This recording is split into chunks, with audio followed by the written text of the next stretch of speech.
I am Margaret Wishingrad. I graduated in 2012 and I studied sociology.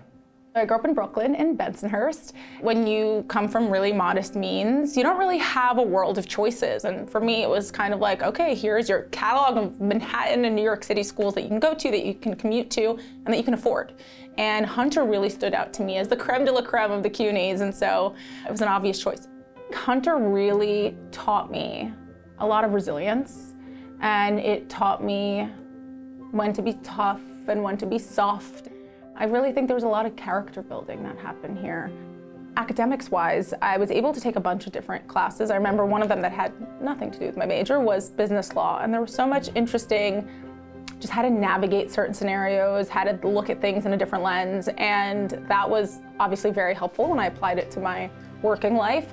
So I have a brand called 3 Wishes, and we have products like cereal, granola bars, and it's a healthier, better for you alternative to the kind of classics we know and love. And it was inspired by my own family. My experience when I was at Hunter is very different than where I am today. And along the way, as you grow up, within these 5 boroughs, you get a lot of no's and you see a lot of failure, and you kind of can't let that get to you. And if you just kind of keep pushing and forge your own path, it happens, it works out.